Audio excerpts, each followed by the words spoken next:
Assalamualaikum warahmatullahi wabarakatuh. Sahabat Nusa Media, suatu riwayat menjelaskan bahwa saat Sayyidina Umar bin Khattab melakukan khutbah di depan banyak orang, tiba-tiba lewatlah seseorang dengan anaknya yang ada digendong di atas pundaknya.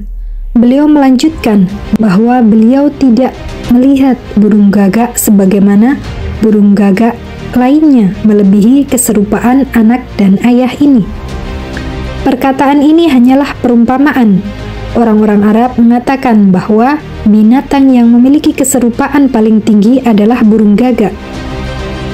Kemudian orang itu mengatakan jika ibu anak itu telah melahirkan setelah meninggal dunia. Bahkan ia mengatakan sumpah demi Allah. Setelah mendengar hal itu, Sayyidina Umar langsung membenarkan posisi duduknya dengan bertanya, bagaimana hal itu dapat terjadi? Sayyidina Umar terlihat sangat tertarik karena beliau menyukai berita-berita aneh dan menakjubkan. Kisah seorang wanita yang melahirkan anaknya di dalam kubur inilah kemudian bermula. Orang itu menjawab bahwa ketika itu ia sedang melakukan perjalanan jauh, tapi istrinya melarang orang itu untuk pergi. Meskipun dia telah ada di depan pintu dan akan pergi, tapi tetap saja istrinya tidak mengizinkannya pergi. Istrinya mengatakan, bagaimana mungkin suaminya itu pergi dan meninggalkan dirinya dalam keadaan hamil. Orang itu pun menenangkan istrinya dan berkata bahwa ia telah menitipkan anak di dalam kandungan itu pada Allah. Setelah itu ia pun pergi. Setelah orang itu pulang dari kepergiannya, ia melihat banyak kerumunan di depan rumah.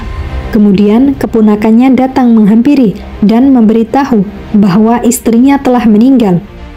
Hatinya sangatlah terkejut dan juga sedih seraya mengucapkan inna lillahi wa inna ilaihi raji'un.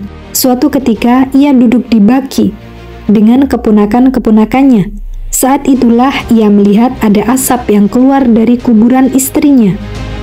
Mereka melihat asap itu di setiap malam. Ia pun heran mengapa asap itu terus muncul dari kuburan istrinya. Padahal istrinya adalah wanita yang mulia, sering berpuasa, dia beramal ma'ruf nahi mungkar, sehingga tidak mungkin Allah menghinakannya.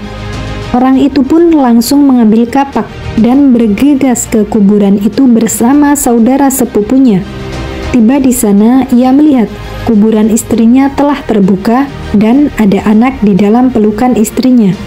Ia pun mendekat pada kuburan itu dan tiba-tiba ada suara yang mengatakan bahwa ia telah menitipkan anaknya pada Allah, maka ia berhak mengambil kembali titipan itu. Andaikan ia juga menitipkan istrinya, maka ia akan mendapati pula. Ia pun mengambil anak di dalam kubur dan kuburannya kembali menutup.